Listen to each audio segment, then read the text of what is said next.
The spring rains of 1529 fell upon Constantinople with unusual persistence, turning the cobbled streets into streams and filling the cisterns beneath the city until they overflowed into the Golden Horn. Yet within the Topkapi Palace, Sultan Suleiman the Magnificent stood at a window watching the waters rise with the impatience of a man who had conquered kingdoms, but could not command the weather. He had already delayed the campaign season by 3 weeks, and every day that passed meant another day subtracted from the narrow window of opportunity that separated the spring thaw from the autumn freeze, a window through which he intended to thrust the full might of the Ottoman Empire into the heart of Christian Europe. The Sultan was 45 years old that spring, at the absolute zenith of his power, having already added Belgrade, Rhodes and most of Hungary to his domains. But the prize that obsessed him now was Vienna, the last major stronghold between his armies and the fractured principalities of the Holy Roman Empire, a city that if taken would open the roads to Prague, to Nuremberg, to the Rhine itself, and perhaps even to Rome, where the Pope who had called for crusade against him resided in what Suleiman considered unearned splendour. The intelligence reports brought to him by his extensive network of spies painted Vienna as a city unprepared for what was coming, defended by a garrison that numbered perhaps 16,000 souls at most, a laughable figure when set against the force he was assembling, which according to the most conservative estimates would exceed 100,000 fighting men, supported by hundreds of cannon, thousands of support personnel, and a logistical train that would stretch for miles across the Hungarian plain. What Suleiman did not know, could not have known as he stood watching those spring rains, was that the defender who would orchestrate Vienna's resistance possessed a mind shaped by decades of warfare against the Ottomans themselves, a man who understood not just the tactics of siege warfare, but the deeper rhythms of how empires expand and where they break. Count Niklas von Salm was 70 years old in that spring of 1529, an age when most men had long since retired from the field of battle to their estates, but Salm carried his years like a suit of well-maintained armour, functional and reliable despite the accumulated dents and scratches. He had fought the Turks in Hungary, in Croatia, in the border wars that had consumed his entire adult life, and he possessed something that younger commanders lacked. A bone-deep understanding that victory against the Ottomans was not about matching them in numbers or firepower, but about transforming time itself into a weapon. When word reached him in early spring that the Sultan was preparing his campaign, Salm immediately began calculations that had nothing to do with courage or martial valour, and everything to do with calendars, supply lines, and the brutal mathematics of how long an army could remain in the field, so far from its bases before winter made retreat more dangerous than advance. He knew that if Vienna could hold until October, perhaps even late September, the Ottomans would face a choice between withdrawal and catastrophe. But this knowledge was worth nothing if the city could not endure the weeks of bombardment, assault and attrition that would come first. Vienna in the spring of 1529 was not the grand imperial capital it would later become, but rather a prosperous trading city, whose walls dated from the 13th century, designed to repel medieval armies of knights and infantry, not the artillery-heavy forces that now dominated European warfare. The fortifications consisted of a main wall perhaps 10 feet thick in places, reinforced by towers and a moat that in some sections held water and in others had been allowed to fill with refuse and debris. The typical neglect of peacetime when the burgesses preferred to spend their tax revenues on commerce rather than defences that seemed increasingly theoretical. The city's population had swelled over the previous months as refugees flooded in from Hungary, bringing tales of Ottoman atrocities that were sometimes true and sometimes wildly exaggerated, but which all served to heighten the atmosphere of dread that hung over the streets like morning fog. These refugees created both an asset and a liability. More hands to help with the work of fortification, but also more mouths to feed from stores that would need to last an unknown duration. Sam walked the walls in those early spring weeks, examining every gate, every tower, every section where the masonry showed cracks or where previous repairs had been executed poorly, and what he saw would have discouraged a less experienced commander. But Salm had learned long ago that fortifications were not static things, that stone and earth could be reshaped if one had the time and the will. The decision had already been made at the highest levels of Habsburg power that Vienna must be held regardless of cost, though the man who had made that decision, Emperor Charles V, was not in Vienna and would not be coming to its defence. Charles ruled an empire that stretched from Spain through the Netherlands to Austria and beyond into the New World, but this vast domain was also his weakness, pulling him in multiple directions simultaneously, and in the spring of 1529 he was occupied with Italian affairs and the complex dance of diplomacy and warfare that consumed his attention there. His younger brother Ferdinand, who held the Austrian territories, was similarly preoccupied with securing his still tenuous claim to the Hungarian throne, a claim that the Ottomans rejected absolutely, and which in fact formed part of Suleiman's justification for the current campaign. This meant that Vienna would have to survive with whatever resources it already possessed, with whatever troops could be scraped together from the surrounding territories, and with the leadership of commanders like Salm, who understood that they were essentially alone against the approaching storm. The garrison that Salm had at his disposal numbered approximately 16,000 men, but this figure requires context to understand what it really meant.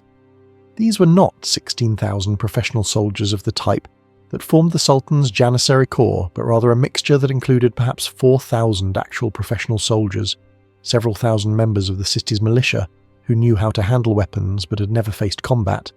several thousand armed burghers and students who had volunteered or been pressed into service, and the remainder consisting of support personnel, labourers, and anyone else who could contribute to the defence in some capacity. Among the professional soldiers were German Landsknechts, those legendary mercenaries who had dominated European battlefields for the past generation, men who fought in tight formations with pikes, and who possessed a ferocious reputation for both martial skill and indiscipline, their loyalty extending exactly as far as their pay and not one step further.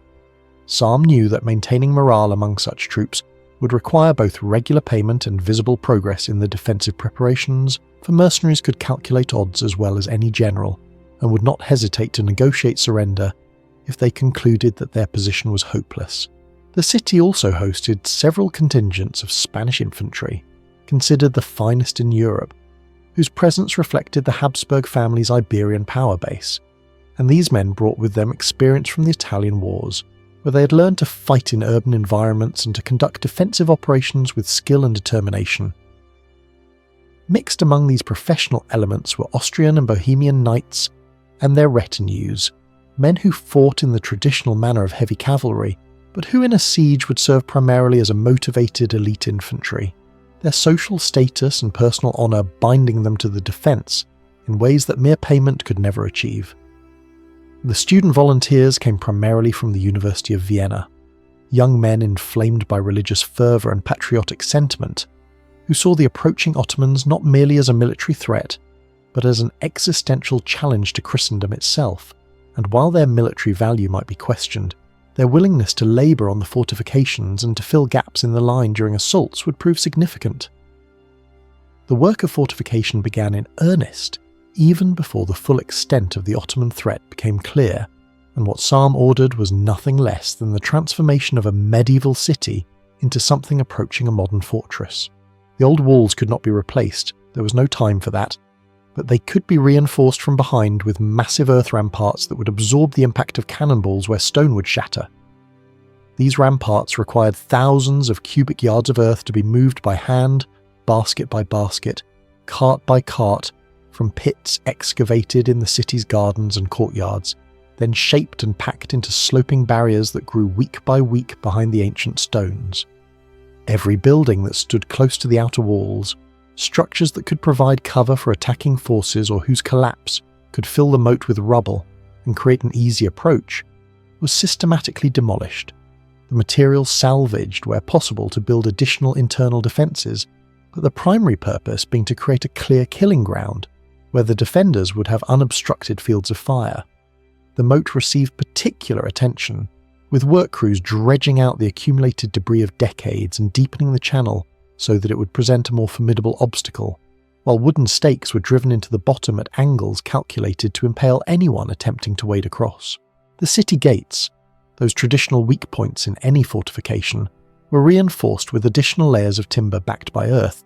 creating barriers that could withstand considerable battering, while behind each gate internal barricades were prepared that could be manned if the outer defences were breached, transforming the city into a series of nested defensive positions, rather than a single line that, if broken, would lead to immediate collapse.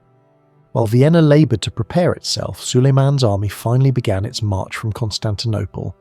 in the first week of May, later than the Sultan had wished, but still with enough of the campaign season remaining that he anticipated no significant difficulties. The Ottoman military machine that set itself in motion was perhaps the most sophisticated instrument of warfare on earth at that moment, the product of centuries of refinement and recent decades of almost continuous successful campaigning. At its core stood the Janissaries, the slave soldiers who had been taken as boys from Christian families in the Balkans, converted to Islam, and raised within a military brotherhood that demanded absolute loyalty and provided in return a social status and security that few could achieve in the rigid hierarchies of the 16th century. These men, numbering perhaps 12 to 15,000 in the Vienna campaign, fought with a combination of discipline and religious fervour that European observers found both admirable and terrifying, and they were armed with arquebuses and scimitars, making them effective at both range and in close combat. Supporting the Janissaries were the Sipahi cavalry, feudal horsemen who held land grants in return for military service, armoured riders who could charge with lance and sword or skirmish with bow and javelin depending on tactical requirements, their numbers for this campaign likely reaching 30 to 40,000, though such figures are debated by historians even now. Beyond these core formations came the various auxiliary troops, Tatars from the Crimea who served as light cavalry and raiders, Wallachian and Moldavian forces from the semi-independent principalities that owed allegiance to the Sultan, irregular troops from Anatolia and the Balkans, engineers and sappers from the empire's Turkish heartland, and the massive logistical contingent required to feed, supply, and support such a force over hundreds of miles of march. The artillery train alone represented a logistical challenge of staggering proportions, for Suleiman had ordered the casting of numerous heavy siege guns specifically for this campaign, bronze monsters that fired stone balls weighing hundreds of pounds and which required teams of oxen to transport, their carriages specially reinforced to handle the weight and specially designed to be disassembled for river crossings or difficult terrain. The largest of these guns fired projectiles that could smash through medieval masonry with ease, and the sound of their discharge was said to carry for miles, a thunder that announced the arrival of modernity to cities that still thought in terms of arrows and boiling oil. But such weapons came with limitations that would prove significant. They moved slowly, sometimes covering only a few miles per day when roads were poor, and they consumed gunpowder at a rate that required a constant supply train stretching back to the empire's arsenals. The Ottoman logistics system was in many ways more advanced than anything in Christian Europe, with established supply depots along the major campaign routes, a sophisticated system of requisitioning from conquered territories, and ships that could move supplies up the Danube to forward positions. Yet even this impressive apparatus had limits, and the deeper into Europe the army moved, the longer and more vulnerable those supply lines became. The march from Constantinople to the Hungarian plain took the better part of 6 weeks, and each day of travel brought the army through territories in various states of submission to Ottoman authority.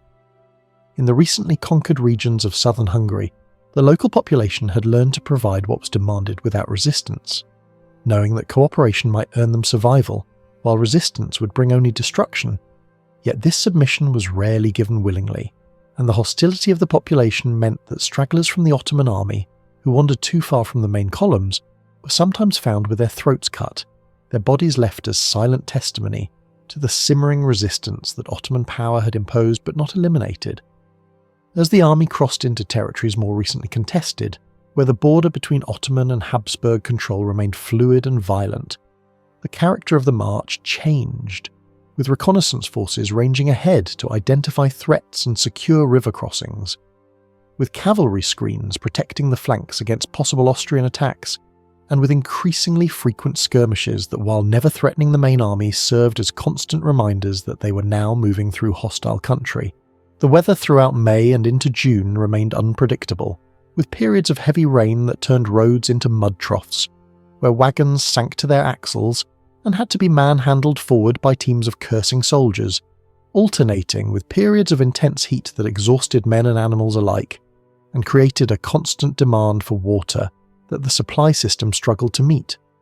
Suleiman travelled with his army, but not as a distant commander removed from the hardships of campaign. The Sultan maintained the warrior tradition of his house and understood that his presence at the front demonstrated to his soldiers that he shared their risks and hardships, a powerful tool for maintaining morale during the grinding work of a long march. His tent, when erected, formed a small city unto itself, with pavilions for his council, his harem, his treasury, his kitchens, and his numerous attendants, all surrounded by the tents of the Janissaries who formed his household guard, and at night when the army made camp, the lights from these tents created an island of civilization in the dark Hungarian landscape. The Sultan held regular councils with his commanders, receiving reports from scouts about the route ahead, about the condition of roads and bridges, about the movements of Habsburg forces, and using this information to refine his operational plans. For Suleiman was not merely a warrior, but a trained administrator who understood that successful campaigns required the coordination of 1,000 details. The reports that reached him concerning Vienna were encouraging. The city was preparing defences but remained isolated. No major relief force appeared to be forming, and the Habsburg forces in the region seemed more concerned with securing their own territories than with concentrating for Vienna's defence. These assessments were largely accurate as far as they went, but they failed to capture the determination that Salm was instilling in Vienna's defenders, the psychological transformation that was occurring as the city shifted from peacetime complacency to wartime readiness. In Vienna, the weeks of May and June brought a frantic intensification of the defensive preparations, for scouts and messengers brought regular updates on the Ottoman advance, and it became clear that the siege would begin sometime in late September, which gave Salm perhaps 4 months to transform what he'd been given into something that could withstand what was coming. The earthwork construction continued day and night, with work parties organised into shifts so that the labour never ceased, and the city's authorities implemented strict regulations about who could be exempted from this work. For every hand was needed, and the normal social distinctions that separated nobleman from merchant from labourer were temporarily suspended in the face of common necessity. Women joined the work parties, carrying baskets of earth and preparing materials, and this participation reflected both the desperate need for labour and the broader social mobilisation that occurs when a community believes it faces existential threat. The city's churches became centres not just of prayer, but of practical organisation, with priests and monks helping to coordinate relief supplies, maintain lists of able-bodied men, and provide what medical knowledge existed to treat the injuries that occurred constantly during the heavy construction work. Food stores received careful inventory, with authorities calculating how long the existing supplies could feed the swollen population and implementing rationing schemes that would extend those supplies through a siege of uncertain duration. And while this rationing created grumbling and occasional confrontations, most citizens understood its necessity and submitted to the regulations with better grace than might have been expected. The artillery pieces that Vienna possessed were a mixed collection of various calibers and ages, some modern bronze guns cast in recent years and capable of accurate fire, others aging iron pieces that were as dangerous to their operators as to their targets, prone to bursting if overcharged or fired too rapidly, and Salm assigned experienced gunners to evaluate each piece and determine how it could best be employed. The decision was made to concentrate the most powerful guns at points where Ottoman assaults were most likely to focus, primarily at the gates and the sections of wall that intelligence suggested would be most vulnerable to artillery fire, while the older, less reliable pieces were distributed around the perimeter, more for their psychological impact than for their actual effectiveness. Gunpowder stocks received even more anxious attention than food, for cannons without powder were mere decoration, and while Vienna possessed reasonable supplies, no one could predict how long a siege might last or how much ammunition would be required, so strict protocols were established for powder storage, handling and issue, with only designated individuals authorised to access the magazines. Shot for the cannons included not just solid stone balls but also various types of anti-personnel ammunition. Canister rounds filled with small metal fragments that would scatter like gigantic shotgun blasts when fired into massed formations, chain shot designed to damage enemy siege equipment, and even improvised projectiles made from available materials when more conventional ammunition ran short. The moat system underwent continuous refinement, with water levels carefully managed to maintain depth, while preventing stagnation that could breed disease, and barriers were constructed at various points to prevent the Ottomans from simply draining sections and crossing through the empty channel. Inside the city, wells were dug at multiple locations to ensure water supply if the enemy managed to poison or divert the normal sources, and these wells were guarded and their water regularly tested, for siege warfare had long demonstrated that thirst could force surrender as effectively as bombardment. Medical preparations occupied considerable attention, with areas designated to serve as hospitals, such as they were in an age when medical knowledge consisted primarily of amputation for serious wounds and prayer for everything else. But at least there were attempts to organise supplies of bandages, cauterising irons, wine for sterilisation, and the herbs and potions that passed for medicine. The city's physicians, barber surgeons, and anyone else with even rudimentary medical knowledge found themselves organised into a medical corps that would be responsible for treating what everyone knew would be horrific casualties once the siege began in earnest. The question of fire received particular attention in Vienna's preparations, for defenders knew that Ottoman siege tactics often included the use of fire arrows and incendiary devices designed to create conflagrations that could spread through the tightly packed wooden structures that filled medieval cities, and entire neighbourhoods could be consumed in hours if flames gained hold. Work crews demolished the most flammable structures near the walls and established firewatch stations throughout the city, equipped with bells to sound alarm and basic firefighting equipment consisting of leather buckets, hooks to pull down burning structures, and pumps that could spray water over limited distances. Regulations required that every household maintain buckets and participate in fire drills, and while these preparations might seem elementary by modern standards,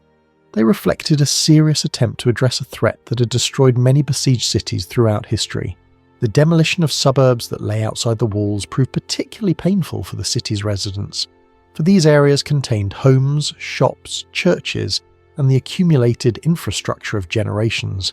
But Salm was adamant that nothing could be allowed to remain standing that might provide cover for the Ottoman assault forces, and so entire neighbourhoods were systematically razed, their inhabitants relocated within the increasingly crowded city walls, their possessions salvaged where possible, but often simply abandoned in the urgent rush to complete the work before the enemy arrived.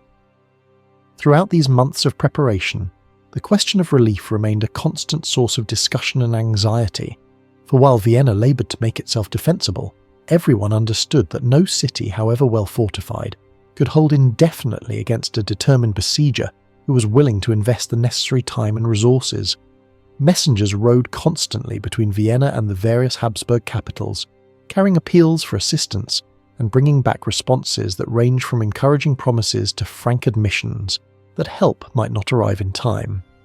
Emperor Charles sent expressions of support and some financial resources, but no actual troops, his armies being committed elsewhere, and his political situation being too complicated to allow rapid redeployment. Ferdinand, the Archduke who held Austria and claimed Hungary, promised to gather whatever forces he could, but the process of assembling a relief army in the fragmented political landscape of the Holy Roman Empire was measured in months rather than weeks, with each prince and bishop and free city required to deliberate, negotiate, and only then perhaps contribute their quota of men. Some German princes sent token forces that arrived in Vienna during the summer months, adding to the garrison but not in numbers sufficient to change the fundamental calculation of the coming siege, and their arrival at least demonstrated to the defenders that they had not been completely abandoned, that the broader Christian world acknowledged Vienna's struggle even if it could not provide the overwhelming support that might have deterred the Sultan entirely. The diplomatic situation across Europe in 1529 created a complex web of interests and conflicts that made unified Christian action against the Ottomans essentially impossible, for while religious rhetoric painted the Turkish advance as a threat to all Christendom, political realities meant that many Christian rulers viewed each other as greater threats than the distant Sultan. Francis of France, locked in dynastic rivalry with Charles V, had actually entered into diplomatic contact with Suleiman, seeing the Ottoman Empire as a useful counterweight to Habsburg power, and while he did not actively assist the Turkish campaign against Vienna, neither did he take any action to hinder it. the Protestant princes of Germany, engaged in their own struggle against Catholic imperial authority, were ambivalent about coming to the defence of the very Habsburg power that opposed their religious reforms, and while some recognised that an Ottoman victory would threaten them as well, others calculated that a weakened emperor might be forced to grant them the concessions they sought. The Venetian Republic, despite its long history of conflict with the Ottomans, maintained official neutrality and continued its profitable trade with the Sultan's domains, demonstrating that commercial interests could override religious solidarity when profits were at stake. Even the Pope, who might have been expected to rally Christian princes to Vienna's defence, was constrained by his own political entanglements in Italian affairs and by the reality that his ability to command was far less than his theoretical authority as spiritual leader of Catholic Europe. This political fragmentation meant that Vienna would face its test largely alone, with whatever forces it already possessed and whatever additional troops might trickle in during the remaining weeks before the Ottoman arrival, and Salm understood this reality with perfect clarity, which informed every decision he made about the defensive preparations. Rather than planning for a defence that could hold indefinitely, which would require resources the city did not possess, he planned for a defence that could hold until winter, calculating that if Vienna still stood when the first serious snows fell, Suleiman would be forced to withdraw or see his army trapped in hostile territory with supply lines that would become increasingly untenable. This calculation required making Vienna capable of withstanding perhaps 6 to 8 weeks of intense siege operations, a time frame that seemed achievable given the resources available, though of course no one could predict exactly what the Ottomans would bring to bear or how effective their attacks would prove. The defensive strategy therefore centred on maximising the time and resources that the Ottomans would need to invest in each phase of their assault, making every yard of their advance costly, making every breach difficult to exploit, creating a defence in depth that even if it lost the outer walls could continue resistance from inner positions. The summer months passed with the speed that time always acquires when measured against approaching doom, and by late August the main Ottoman army had reached Buda, the Hungarian capital that Suleiman had captured in his previous campaign, and which now served as his forward base for the assault on Vienna. Here the army paused for several weeks to rest, reorganise, and bring up the slower-moving elements of the siege train that had lagged behind during the long march, and this pause, while necessary from the Ottoman perspective, consumed precious weeks from the campaigning season in a way that would later prove significant. Suleiman held court in Buda's captured palace, receiving embassies from various powers and issuing proclamations that made clear his intention not merely to capture Vienna, but to establish Ottoman authority throughout the region, declaring that Ferdinand's claims to Hungary were void and that the territories would be incorporated into the Sultan's domains. These declarations had limited practical impact on the immediate military situation, but revealed Suleiman's strategic thinking. He viewed the Vienna campaign not as an isolated raid, but as part of a broader project to expand Ottoman power permanently into Central Europe, making the Danube Valley an Ottoman river just as the Bosporus and the Nile already were. The delay at Buda gave Vienna a few additional weeks to complete its preparations, and every day was used to the fullest, with the earthworks growing higher and thicker, the moat growing deeper and more formidable, the stockpiles of ammunition and supplies growing marginally larger, but also with the psychological tension growing more acute, as everyone knew that the waiting was almost over. Refugees still arrived with tales of Ottoman atrocities in Hungary, describing villages burned, populations enslaved, resistance crushed with methodical brutality, and these stories served both to harden the resolve of Vienna's defenders and to heighten the fear of what defeat would mean. The city's clergy delivered sermons that framed the coming siege in apocalyptic terms as a battle between Christianity and Islam, between civilization and barbarism, between light and darkness, and while modern readers might find such rhetoric excessive, it reflected genuine religious worldviews of the 16th century, when religious identity was not a private matter, but the fundamental organising principle of societies, and when the expansion of one faith meant the contraction of another in ways that were experienced as existential threats. The University of Vienna became a particular centre of this religious fervour, with students organising prayer vigils and martial demonstrations, their youth and idealism making them particularly susceptible to the crusading rhetoric that portrayed dying in defence of the city as a path to salvation and eternal glory. On September 27th, 1529, forward scouts brought word to Vienna that the Ottoman vanguard had been sighted approaching from the east, and with this news the city entered its final phase of preparation, a rushed series of last checks and adjustments before the storm broke. The gates were sealed except for small posterns that could be defended by a handful of men. The walls were fully manned for the first time, artillery was loaded and crews took their positions, and the population that was not directly involved in defence retreated to their homes with instructions to remain indoors and await developments. Salm made a final circuit of the walls, speaking briefly with commanders at key positions, checking that supplies were properly distributed, ensuring that everyone understood their roles in the defensive plan, and while he maintained an outward demeanour of calm confidence, those close to him could see the weight of responsibility he carried, the knowledge that 16,000 lives depended on the decisions he would make in the coming weeks. The weather on that late September day was clear and cool, the first hint of autumn in the air, and from the walls the defenders could see in the distance a dark line that slowly resolved itself into the approaching Ottoman army. A mass of men and animals and equipment that seemed to fill the landscape from horizon to horizon, a sight designed to inspire despair in those who opposed it, and which had achieved exactly that effect in numerous previous campaigns. The Ottoman army that arrived before Vienna's walls over the following 2 days was, however, not quite the overwhelming force that Suleiman had intended to bring, for the long march and the delays had exacted their toll in ways both obvious and subtle. The total number of fighting men who reached Vienna probably numbered between 80 and 90,000, formidable by any standard, but somewhat less than the original projections.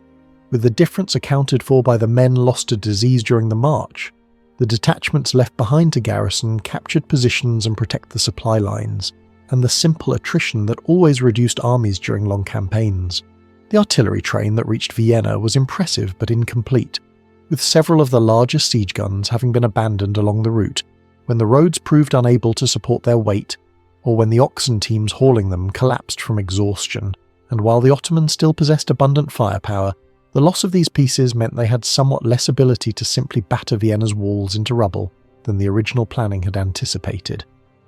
More significantly, the late start to the campaign and the various delays meant that the Ottomans were beginning their siege in late September, rather than late August or early September, a difference of perhaps 3 weeks that seemed minor but which in the context of seasonal campaigning would prove crucial. The first action the Ottomans took was to surround the city, establishing camps in a vast arc that encircled Vienna's walls and cut off all land approaches, though the defenders had anticipated this and had already stockpiled what they needed, making the encirclement's primary effect psychological rather than material in the short term. The Ottoman camps were organised with the precision that came from centuries of campaigning experience,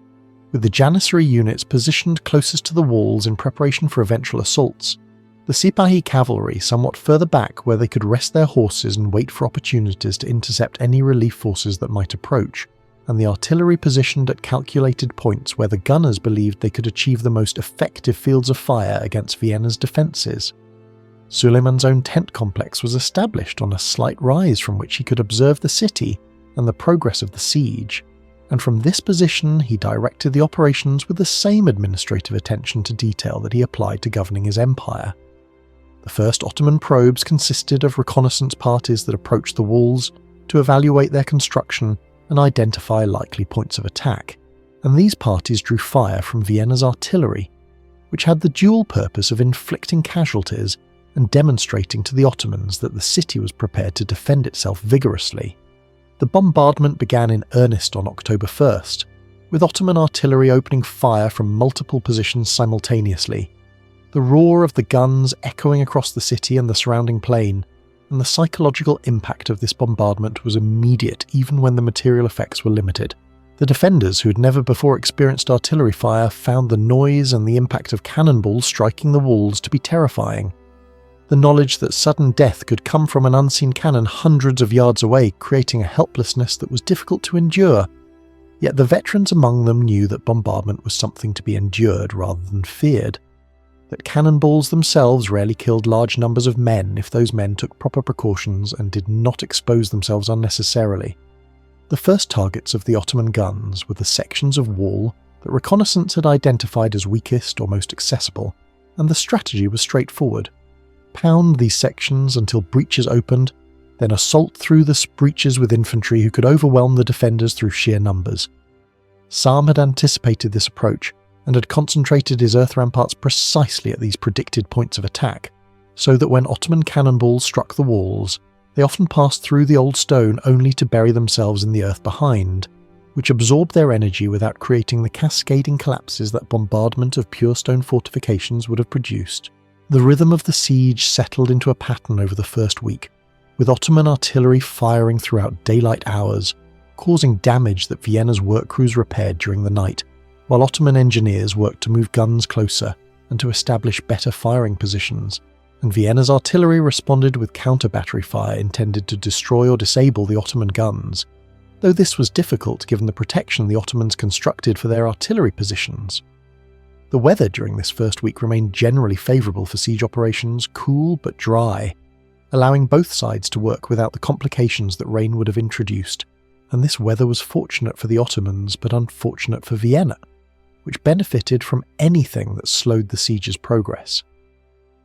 The casualties during this phase were relatively light on both sides, with most of Vienna's losses coming from men who exposed themselves too carelessly on the walls, or who were struck by falling masonry when cannonballs impacted, while Ottoman losses came primarily from counter-battery fire and from the sorties that Salm occasionally ordered, small raiding parties that would emerge from postern gates under cover of darkness to attack Ottoman siege works or artillery positions, inflicting what damage they could before retreating back into the city. Suleiman grew impatient with the slow progress of the bombardment, for he was accustomed to walls collapsing under his artillery within days rather than weeks, and he ordered his engineers to attempt mining operations, the ancient siege technique of digging tunnels under walls and then collapsing them to create breaches. Ottoman mining techniques were highly developed, employing specialists who could calculate the best angles of approach and who understood how to shore up tunnels to prevent premature collapse, and these engineers began sinking shafts at several points along the perimeter, working to reach positions under or near the walls where they could either collapse the fortifications or create chambers that could be packed with gunpowder and exploded to devastating effect. Vienna's defenders were aware of this mining threat and implemented countermeasures that had been developed over centuries of siege warfare. They placed bowls of water on the ground near the walls to detect vibrations that would indicate digging below.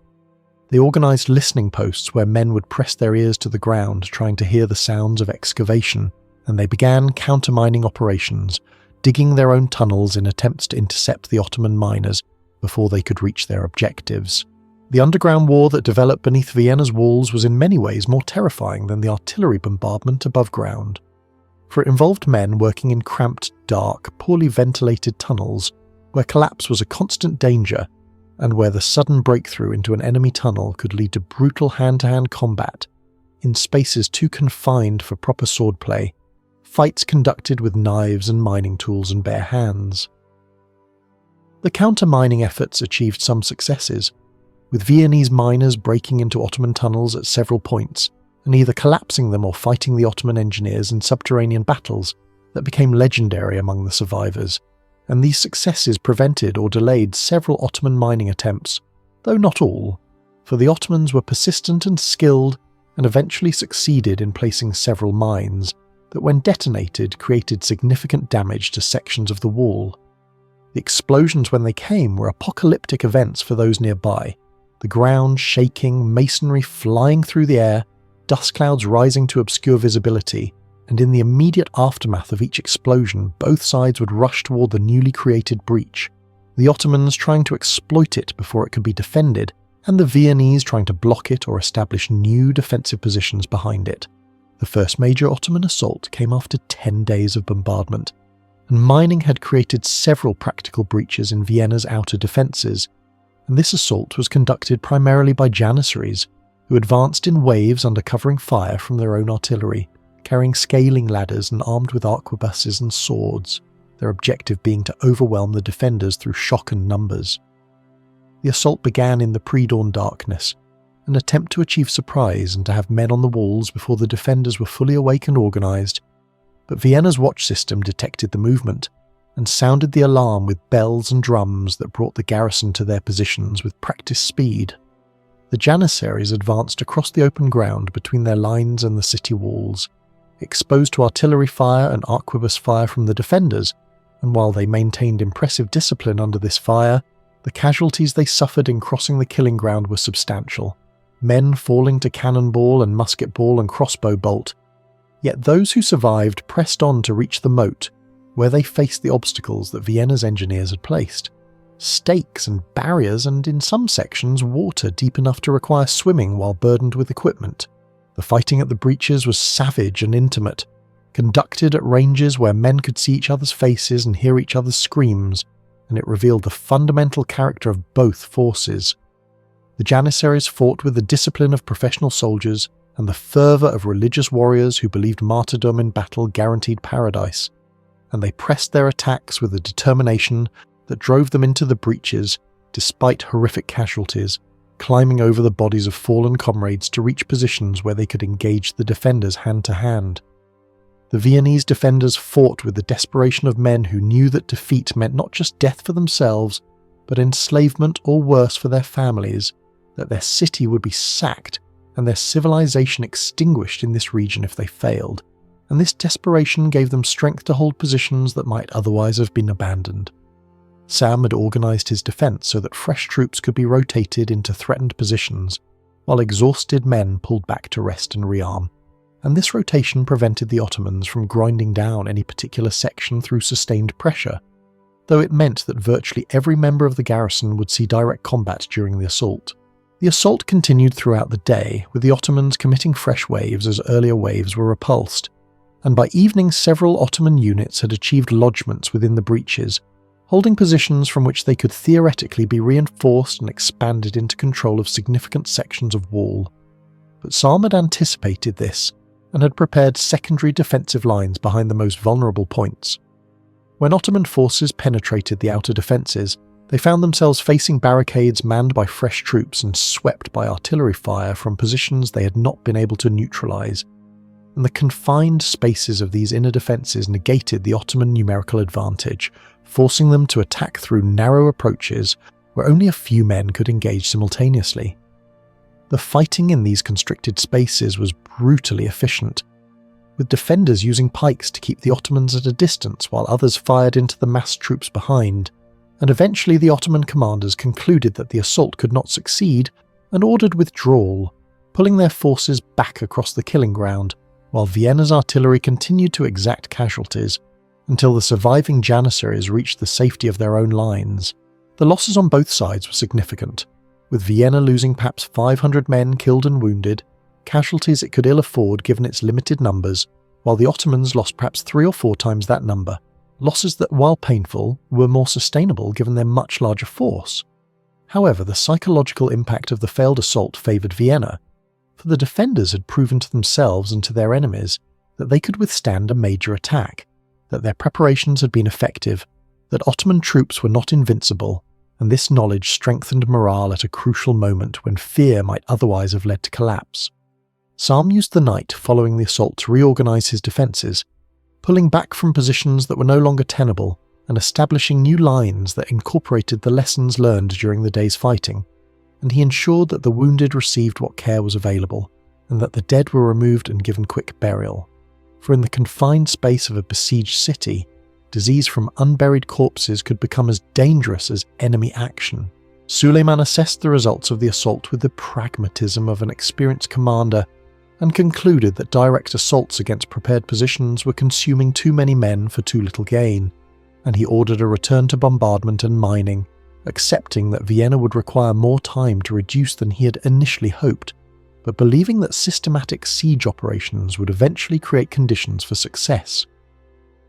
The bombardment resumed with increased intensity, with Ottoman artillery crews working to expand the breaches and to destroy defensive positions that had proven troublesome during the assault, while mining operations continued beneath the walls at multiple points, the engineers working in shifts to maintain constant progress despite the difficulties of underground work. Vienna's defenders continued their counter-mining and repair efforts, working through nights that grew steadily colder, as September turned to October, and October advanced toward November, and the changing weather became an increasingly significant factor in the siege. The first frost came in mid-October, a hard freeze that formed ice in standing water and killed the last of the summer vegetation. And with this frost came the realization on both sides that the campaign season was approaching its end, that within weeks winter conditions would make siege operations extremely difficult and would threaten any army that remained in the field far from its supply bases. Suleiman's councils of war began to include discussions of withdrawal timetables, planning for how long the siege could continue before retreat became necessary. And these discussions revealed divisions among his commanders, with some arguing for immediate withdrawal before conditions worsened, while others insisted that Vienna was on the verge of collapse, and that abandoning the siege now would waste all the effort and casualties already invested. The Sultan himself remained committed to capturing Vienna if possible, his prestige invested in the campaign's success, and his strategic vision requiring Vienna's fall to open the way for further expansion. But he was also realistic enough to understand that an army trapped by winter in hostile territory could be destroyed without the enemy lifting a sword, and he set a deadline. If Vienna had not fallen by the end of October, the army would begin its withdrawal regardless of the tactical situation. This deadline gave the Ottomans approximately 2 weeks to achieve what they had not achieved in the previous 3, and the result was an intensification of operations that pushed both attackers and defenders to their limits. The bombardment became nearly continuous, with artillery crews working through the night by torchlight,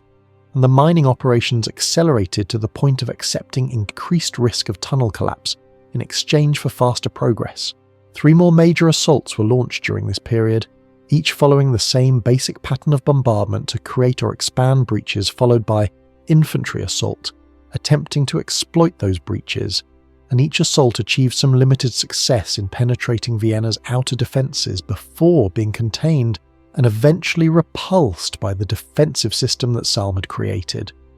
The cumulative casualties from these assaults further depleted Vienna's garrison, reducing the effective fighting force to perhaps 12,000 men still capable of bearing arms,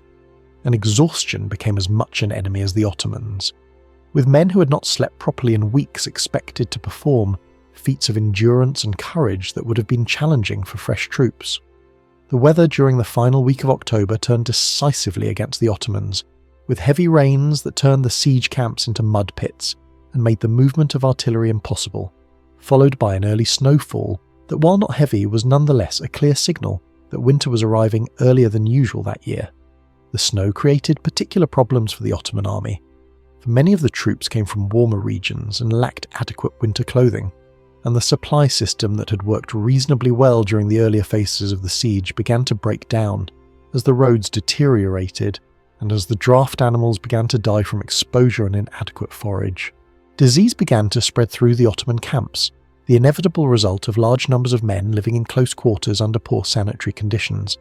And while Vienna's defenders also suffered from disease, their situation was marginally better due to better shelter and somewhat better hygiene practices within the city walls. The combination of casualties, disease, deteriorating weather, and failing logistics created a situation where, even if the Ottomans had managed to breach Vienna's defences completely, they might not have had sufficient effective strength to occupy and hold the city against continued resistance. On October 27th, exactly 1 month after the siege had begun in earnest, Suleiman made the decision to withdraw, ordering his army to begin preparations for the march back to Ottoman territory, before conditions made such a march impossible. This decision was presented as a tactical choice, rather than a defeat, with official proclamations declaring that the Sultan had punished the Habsburgs for their insolence and that he would return in the spring to complete Vienna's subjugation. But everyone understood the reality. Vienna had held, the siege had failed, and winter was forcing a retreat that would be dangerous even under the best circumstances. The Ottoman army began its withdrawal on October 15th, systematically dismantling the siege camps and abandoning equipment that could not be transported quickly, including some artillery pieces that were spiked to render them useless and left behind rather than attempting to move them through the deteriorating roads. The withdrawal was conducted in relatively good order initially, with rearguards covering the retrograde movement and with commanders maintaining discipline to prevent the withdrawal from turning into a rout. But as the army moved further from Vienna and as weather conditions worsened, the withdrawal became increasingly difficult and costly. Vienna's defenders watched the Ottoman withdrawal with relief tinged with caution, uncertain whether this might be a feint designed to lure them out of their defences, and Salm ordered that the gates remain sealed and that the garrison maintained full alert until the Ottoman army was confirmed to be well away from the city. Only when scouts reported that the Ottomans were a full day's march distant did Salm allow limited celebrations and a partial stand-down from the highest alert status, though he kept substantial forces on the walls and continued repair work on the fortifications, for no one could be certain that the Ottomans might not reverse course and return. The city that had endured the siege was transformed by the experience, its population reduced by casualties and disease, its buildings damaged by bombardment, its economy disrupted by the months of siege conditions, yet it had survived, and this survival represented a significant strategic victory that resonated far beyond Vienna itself. The Ottoman withdrawal through Hungary in November of 1529 became one of the most costly retrograde movements in the Sultan's long military career, for the weather continued to worsen with early winter storms that brought heavy snow and freezing temperatures, and the army that had marched to Vienna in reasonably good condition struggled back to Ottoman territory depleted, exhausted, and demoralised. Thousands of men died during the withdrawal, some from exposure, some from disease, some from attacks by local populations who saw the retreating Ottomans as vulnerable and took revenge for earlier depredations, and by the time the army reached the relative safety of Ottoman-controlled territory, it had lost perhaps a third of its effective strength to causes other than combat. The draft animals fared even worse, with horses and oxen dying in vast numbers, their carcasses left along the route of march as grim markers of the army's passage, and the loss of these animals created logistical problems that would affect Ottoman military operations for months to come. As the empire worked to rebuild its transportation capacity, Suleiman reached Constantinople in late December, returning to his capital without the victory he had anticipated, but also without having suffered a catastrophic defeat, and his propaganda apparatus worked to present the campaign as a successful demonstration of Ottoman power that had punished the Habsburg even if it had not captured Vienna. The truth, however, was understood by observers throughout Europe. The Ottoman advance had been stopped, the aura of invincibility that had surrounded Turkish arms had been compromised, and the correlation of forces was more balanced than it had appeared. Vienna's successful defence inspired other cities and regions to believe that resistance to the Ottomans was possible, that proper preparation and determined leadership could overcome even substantial numerical disadvantages, and this psychological shift would influence European-Ottoman relations for the remainder of the century and beyond, as the high water mark of Ottoman expansion in Central Europe had been reached, and would not be exceeded for more than 100 years until the Second Siege of Vienna in 1683, which would end even more definitively in Ottoman defeat. For Vienna itself, the winter of 1529 to 1530 was a period of recovery and reflection, with the city working to repair the damage, to care for its wounded, to bury its dead, and to process the experience of having stood at the edge of catastrophe and survived. Salm remained as commander through the winter, overseeing the reconstruction of defences and the preparation for the possibility that Suleiman might indeed return in the spring as he had threatened. Though the old count's health had been broken by the siege and he would not live to see another campaign season, dying in May of 1530 at the age of 71, having given his last energies to the city's defence. The citizens of Vienna recognised what they owed to Salm's leadership and gave him a funeral befitting a saviour of the city, though the Count himself would likely have deflected such praise to the soldiers and civilians who had actually manned the walls and done the hard work of resistance. The strategic consequences of Vienna's successful defence rippled across Europe and into the Ottoman Empire in ways both immediate and long-term, reshaping the political and military landscape and altering the trajectories that might otherwise have been followed.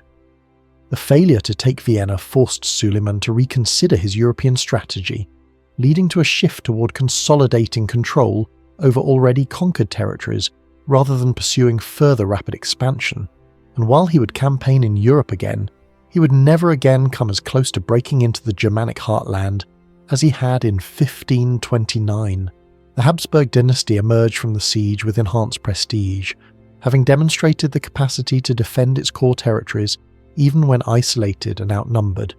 and this enhanced prestige translated into political capital that Charles and Ferdinand could deploy in their ongoing struggles with both external enemies and internal challenges to their authority. The role of the common soldiers and citizens who had actually conducted Vienna's defence remained largely unrecorded in the formal histories that emphasise the actions of nobles and commanders, yet it was these anonymous defenders who had manned the walls through weeks of bombardment, who had fought in the breaches against assault after assault, who had worked through freezing nights to repair damage and prepare for the next day's combat, and whose collective determination had made the strategic outcome possible, for no commander, however skilled, could achieve victory without troops willing to implement his plans and to hold their positions under the most extreme pressures. And Vienna's defenders had proven equal to this test in ways that surprised even themselves, and certainly surprised the Ottoman commanders who had expected the city to collapse once serious pressure was applied.